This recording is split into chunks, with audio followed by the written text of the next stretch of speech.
qui se sont confiés à toi? Un petit peu. Alors, bon, les contacts que j'ai gardés, ce sont des gens à la retraite qui n'ont pas peur, ils sont plus en activité. Ils prennent des nouvelles et voilà. Après, j'ai deux, trois personnes, oui, effectivement, on se contacte de temps en temps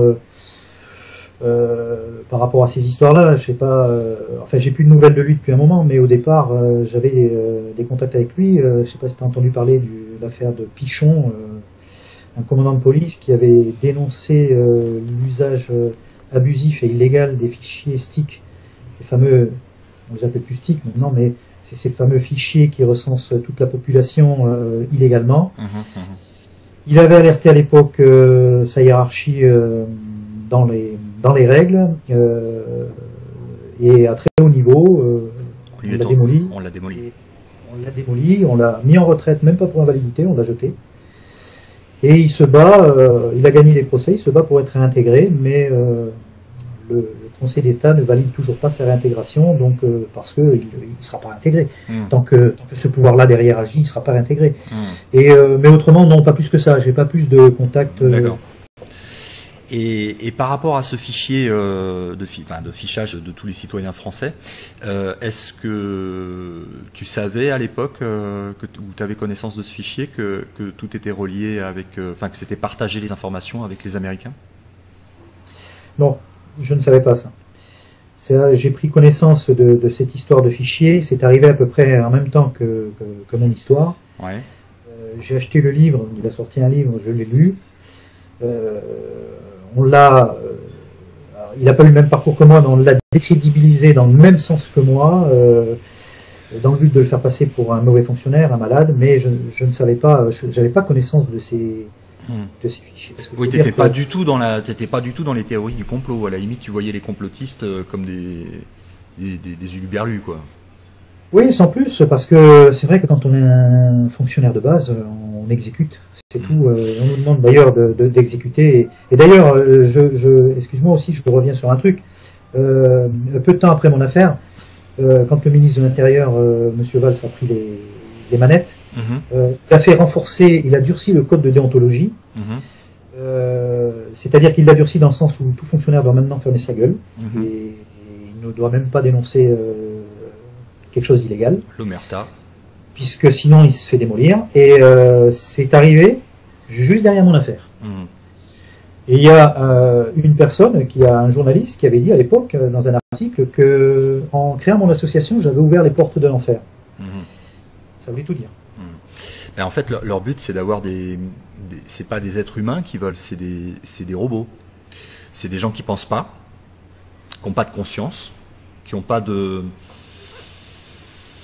qui réfléchissent pas et qui obéissent tout simplement au doigt et à l'œil, aux ordres de la hiérarchie, et qui à aucun moment ne doivent se poser de cas de conscience ou de questions ou rien du tout, quoi. Sinon, on te tape dessus jusqu'à ce que tu rentres dans le rang, quoi. Et si tu rentres pas dans le rang, on te détruit. Ah c'est fini, dès la première occasion, ils te démolissent, puisqu'ils savent que si tu sors la tête des rangs, ça peut se reproduire, donc. Exactement, moi, je me rappelle d'ailleurs, celui qui était muté en Afrique, là, mon ancien chef de service, m'a dit, j'ai peur pour vous, ils vont frapper fort, ils veulent faire un exemple. Voilà. L'exemple a été fait, tous les collègues, je les plains, pourquoi? Parce que, j'ai encore quelques contacts que j'ai, les gars, ils en peuvent plus. Ils en peuvent plus, ils sont dans le burn-out complet, quoi, continuel. Et en même temps, il faut croûter, il faut remplir le frigidaire, et je les comprends, ils ne peuvent plus, même pas par leur syndicat, ils ne peuvent pas dire, voilà, ça va pas, ça va pas. Puisque le syndicat, de toute façon, il est là non seulement pour pister le gars, mais ils vont faire remonter l'information comme quoi tel et tel fonctionnaire, ça va pas, quoi. Et je pense à deux choses. L'image de cette vieille dame là qui s'est fait arrêter il y a un jour ou deux là qui s'est fait monter dessus par deux CRS qui ont mis les genoux dessus et qui l'ont arrêtée alors qu'elle n'a représenté aucun danger. Tu l'as vu? Oui, j'ai vu. J'ai été aussi scandalisé. Ça t'inspire quoi? Quel message t'aurais à dire à ces CRS? Alors, le message, je ne vais pas leur dire comment dirais-je, de refuser. Ils peuvent pas, ils sont obligés. Sinon demain ils sont à la porte. Par contre, il y a d'autres moyens de contourner les choses en exécutant des ordres, mais d'une certaine manière. Je vais pas leur faire un dessin, mais ouais, bon, pas zélé, quoi. Voilà. L'affaire de la vieille dame et l'affaire un peu plus. Il y a quelques jours aussi du général. Général. Bon. Il faut savoir aussi une chose, c'est que quand tu es dans une manifestation et que tu as des ordres, si tu les exécutes pas, c'est pas bon derrière pour le restant de ta carrière. Et donc, comme je disais, les gars, il faut qu'ils croûtent. Mais par contre, il y a d'autres méthodes. Il faut pas faire confiance aux syndicats. D'ailleurs, il faut pas leur donner la cotisation annuelle de 80 et quelques euros chaque année. Ça sert à rien. Ils sont subventionnés, ils sont achetés. Par contre, ils ont des avocats. Moi, j'avais compris quand j'avais créé l'association, il n'y a pas besoin de syndicats. Il y a des avocats spécialistes dans le droit et la fonction publique. Quand ils ont un problème, que ce soit sur leur avancement, que ce soit sur des mutations, que ce soit au niveau du harcèlement ou de la discrimination, ils prennent un avocat, ça sera plus efficace, bon, un peu plus cher certes, mais plus efficace, et au moins ils pourront avoir confiance, c'est quelqu'un qui sera à l'extérieur. Et qui travaillera pour lui. Ouais.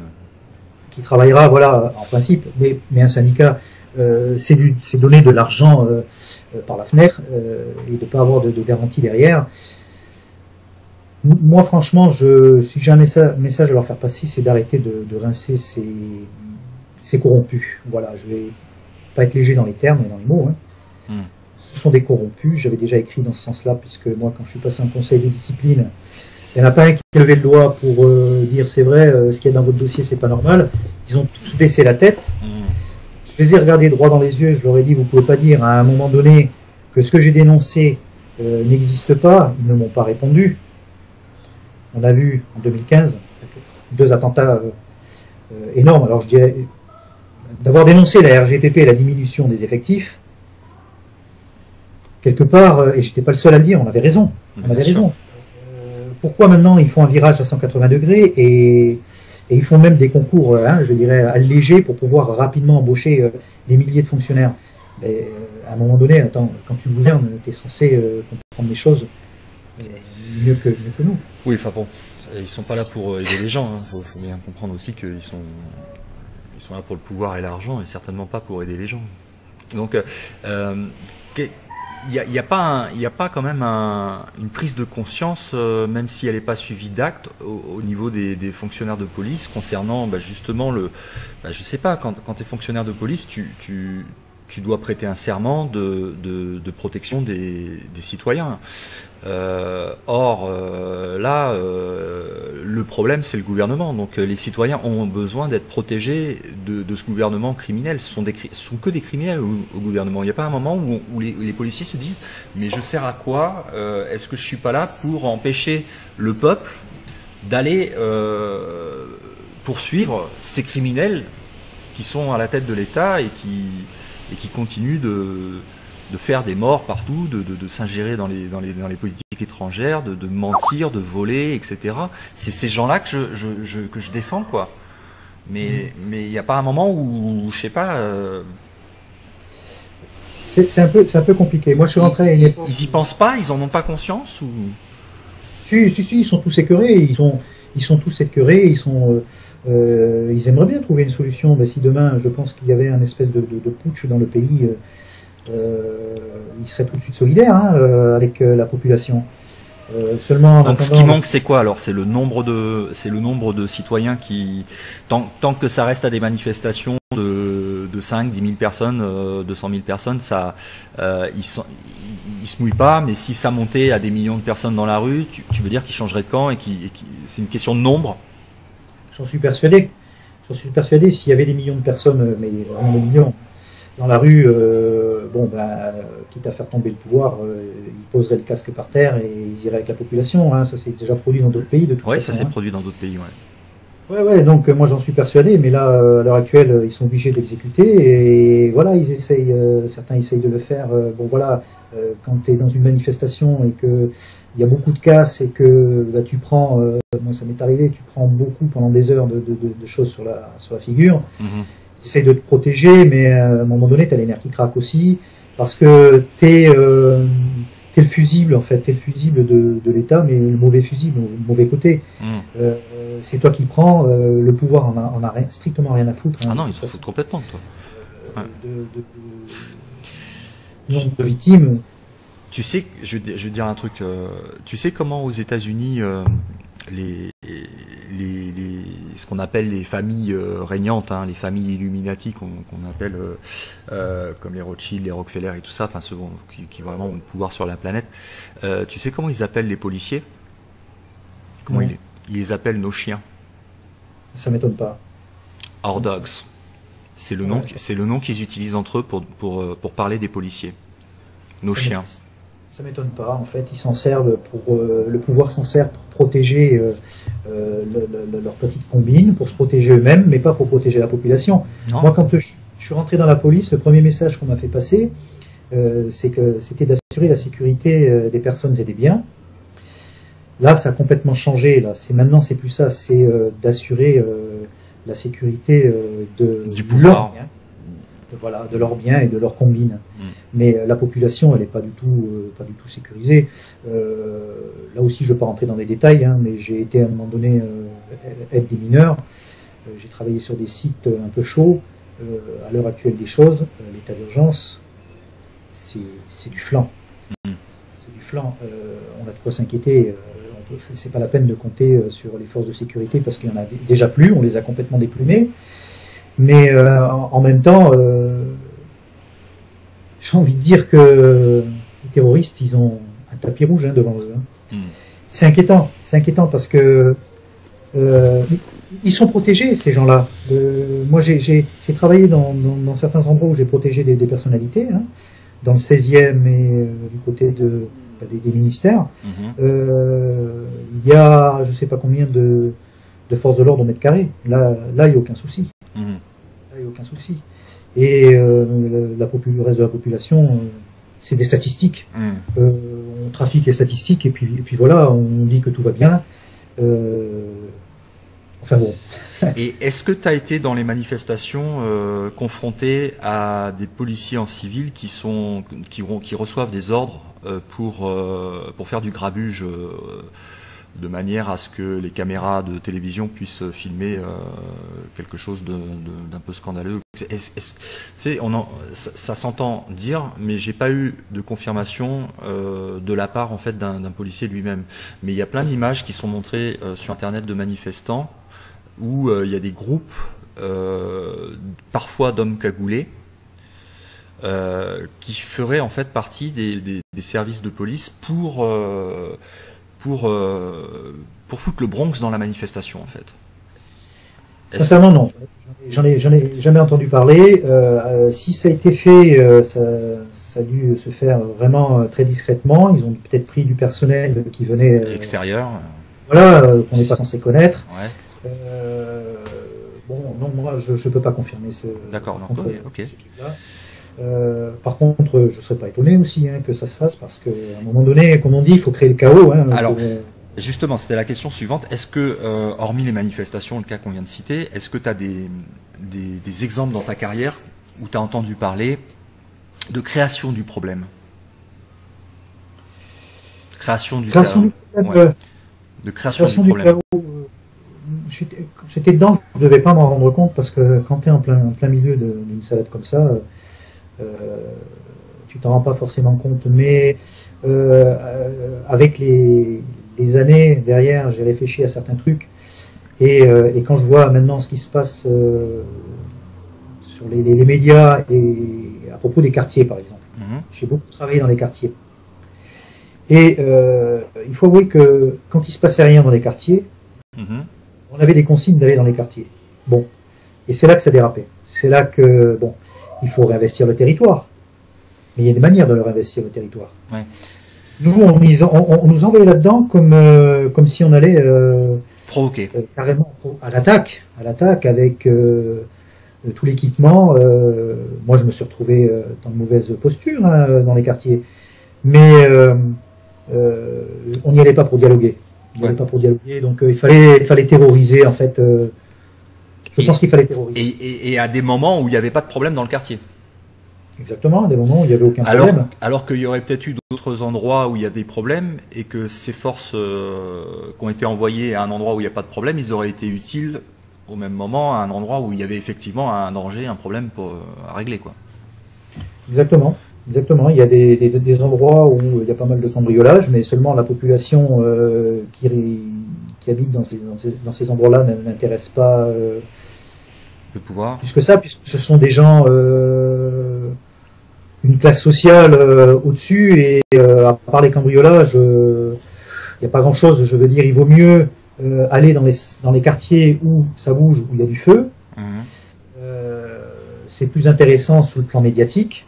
Alors, il y a une relation dans ces opérations-là entre la police et les médias mainstream. C'est-à-dire, est-ce qu'il y a des appels qui sont passés de la police aux médias en disant venez, il va se passer quelque chose là-bas, on va aller là-bas, amenez vos caméras.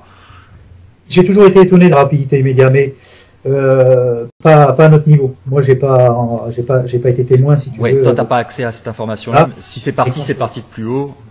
Voilà, c'est parti de plus haut. Bon, on se rappelle tous comment Sarkozy a grimpé dans les sondages en allant systématiquement dans les quartiers avec les caméras. Ouais.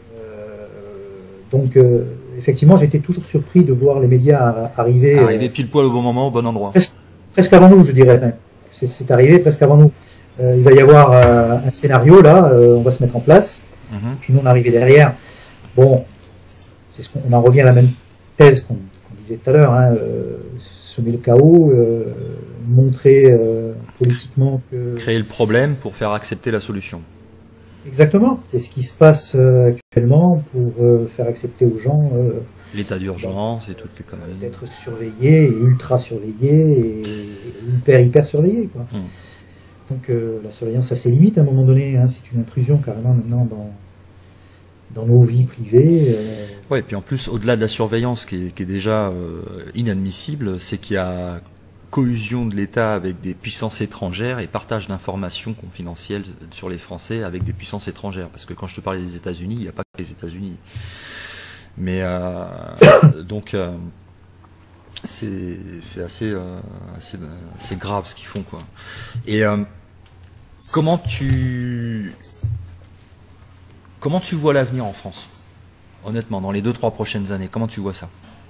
Moi, je pense sincèrement, quand mes affaires, ça y a un moment que je le dis, quand mes affaires de justice seront terminées, si j'ai gain de cause, on verra bien. Parce que j'ai beau avoir toutes les garanties, ah oui, ils sont quand même puissants. Ah ouais. Bon, moi, comment je vois l'avenir? Partir, prendre ma retraite ailleurs.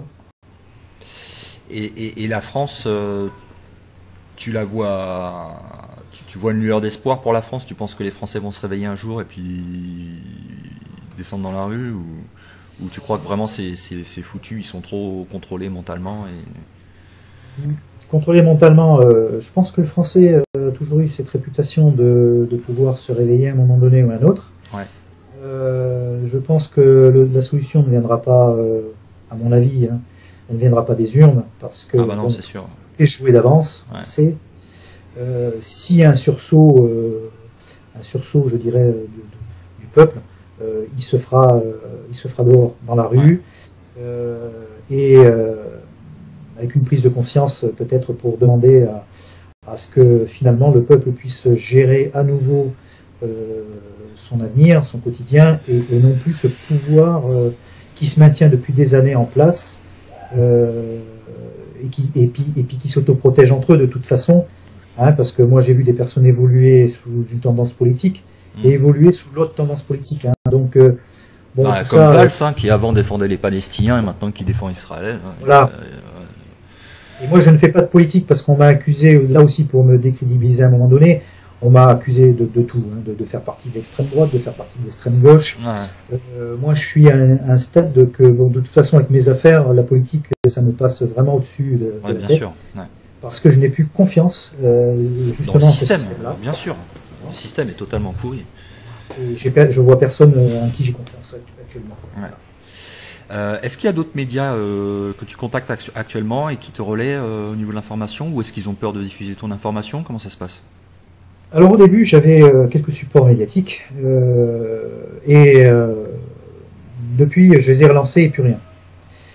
Une radio très connue, hein. Depuis que je les ai relancés et plus rien, pourtant il avait promis de m'aider, hein. Puisque même lui a été un petit peu éclaboussé dans mon affaire. Donc, à l'époque où ça s'est passé, quand je suis passé à la radio, le lendemain, il y avait M. Guéant qui était ministre de l'Intérieur, parce que mon affaire elle a démarré sous le règne Guéant. Et le lendemain de mon passage à la radio pour parler gentiment des effets de la RGPP et de cette collègue qui s'était suicidée malheureusement, et c'était par rapport aux conditions de travail, le lendemain passé Guéant donc à cette radio, et c'était au moment où en plus M. Guéant, puisque je l'ai appris comme tout le monde bien tardivement, piochait dans les caisses tous les mois, puisqu'il a été condamné en correctionnel. Donc je pense que à un moment donné, il va falloir. Alors cette radio justement avait promis de m'aider, et puisqu'il avait été, comme je disais, éclaboussé dans mon affaire, on dit que ce journaliste a été trop incisif et dérangeant envers le ministre de l'époque, à cause de moi. C'était pour me faire porter le chapeau. Donc il s'était mis en colère, ce journaliste, et il avait dit non mais de toute façon moi je vais remuer les terres, mais il faut l'aider. La dernière fois que je suis passé à la radio avec lui, il m'avait appelé parce que j'étais monté sur une grue. J'étais monté sur une grue pour faire pour faire sauter ce couvercle, entre guillemets, qu'on ne voulait pas. Ouais, parce que je me suis quand même à un moment donné démené, hein, pour dire non, moi il n'y a pas de couvercle. Hein. Et donc ce journaliste m'avait appelé le lendemain et m'avait dit je reviendrai aux nouvelles, mais de toute façon ça va s'arranger, vous inquiétez pas. Puis bon, je lui ai envoyé depuis quelques contacts pour lui dire que ça en était toujours au même stade et que ça avait même été bien pire derrière. Et je pense qu'il est censuré, comme d'autres médias, pour éviter de parler de ce genre d'affaires, puisque je connais maintenant un petit peu comment ça se passe, à l'envers du décor, on va dire. Et la suite, tu vas. J'espère que ça va inciter, en fait. Voilà, c'est ce que je veux dire, c'est que l'interview qu'on fait aujourd'hui, j'espère qu'il va être au maximum partagé par les internautes, et puis que ça va inciter d'autres médias à te contacter de manière à faire remonter toute l'histoire, quoi. Que cette histoire ne s'éteigne pas comme ça, comme un feu qui s'éteint, mais qu'au contraire, ça devienne un brasier important pour. J'aimerais bien. À l'époque, je ne sais pas si tu te rappelles, ça s'est déroulé aussi en 2012, à peu près en même temps que moi. Il y a eu une fonctionnaire de police qui avait dénoncé du harcèlement, de la discrimination, des magouilles, etc. Siem Swede, je ne sais pas si ça te dit. Non. Elle a écrit des livres, elle a été invitée sur pas mal de plateaux télé. Et à l'époque, en fait, je l'ai su qu'après. À l'époque, la droite était au pouvoir, c'est la gauche qui incitait cette fonctionnaire de police à dénoncer tout un tas de trucs. Elle est allée beaucoup plus loin que moi dans la dénonciation, puisqu'elle avait écrit un livre, elle s'était exprimée sur les médias, elle avait carrément dénoncé vraiment des malversations, du harcèlement, de la discrimination, du racisme, etc. Elle a été sanctionnée légèrement moins que moi. Elle n'a jamais été mise à la porte. Quand la gauche est arrivée au pouvoir, elle a été non seulement réintégrée, et elle est actuellement dans un bureau des ministères de l'Intérieur, aux ressources humaines, et je pense qu'on a dû lui dire, voilà, on vous met là, vous avez eu ce que vous voulez, maintenant, bon, c'est bon. Et moi, je pense que moi, je suis prêt à dénoncer pas mal de choses et monter au créneau. Il y a d'autres choses dont tu voulais parler aujourd'hui, justement, dans la série des choses à dénoncer. Tu avais d'autres choses à dire? Non. Hormis que bon, mon affaire, le jour où elle touchera à sa fin, j'espère dans le bon sens, je le ferai savoir un peu de partout. Mais c'était pour dénoncer les méthodes de cette brutalité, je dirais, du pouvoir pour démolir un individu, un fonctionnaire. En utilisant vraiment des choses horribles, comme je l'ai vécu. C'était ça que je voulais dénoncer. Ça existe, il faut que les gens en entendent parler, parce qu'on est capable demain vraiment du pire pour démonter un individu. Et encore une fois, c'est pas pour rien si je suis référencé dans les lanceurs d'alerte. On peut pas l'être comme ça.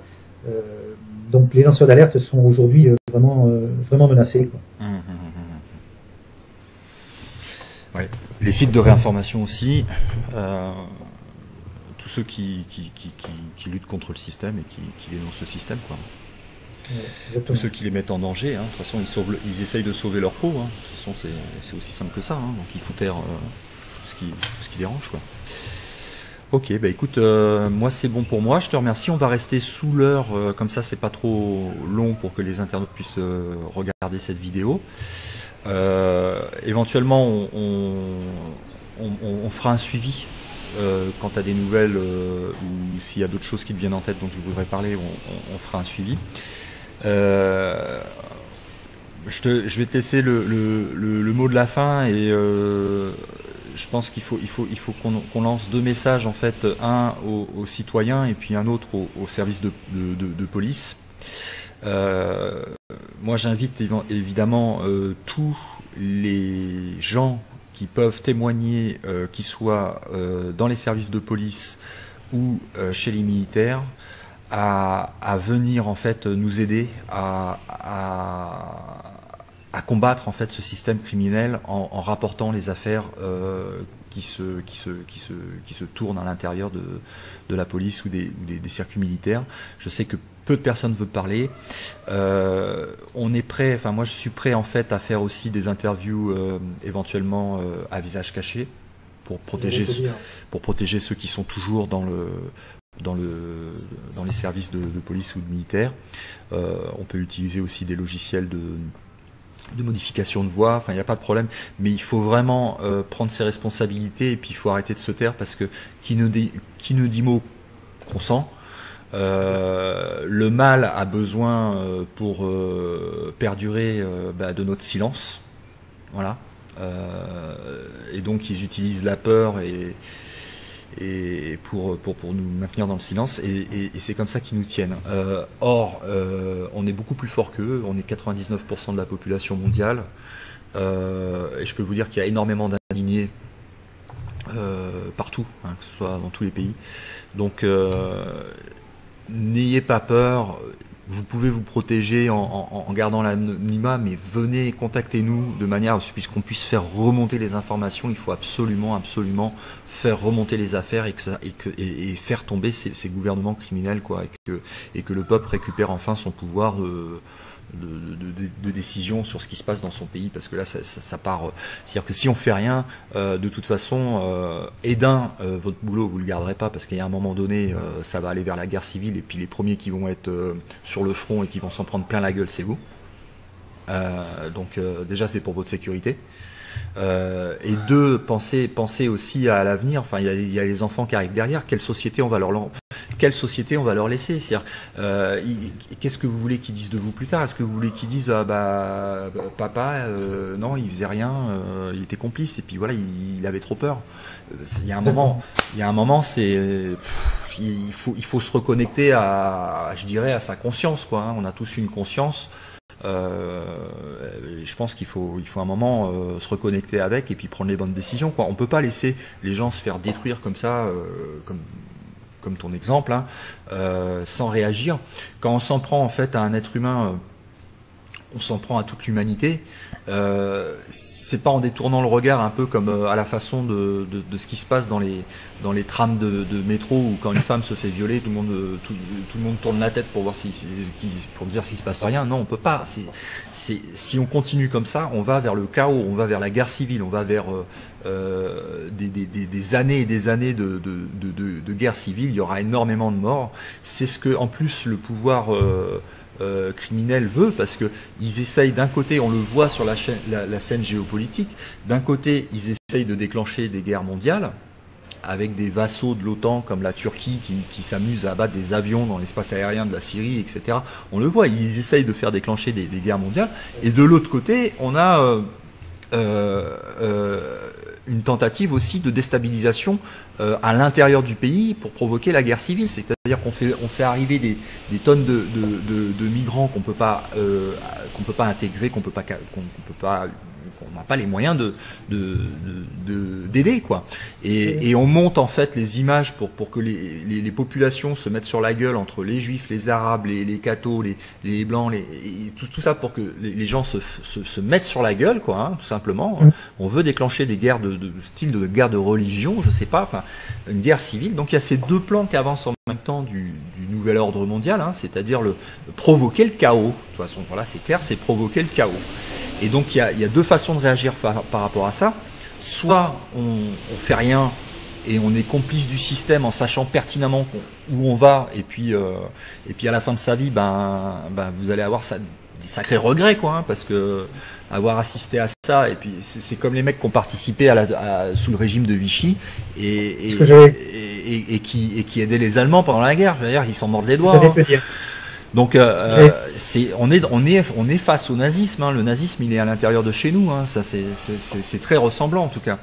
Et puis voilà, faut se reconnecter. On est des êtres alors après chacun ses croyances. Moi je crois qu'on est des êtres divins immortels et qu'on a été très diminués pour faire de nous des moutons.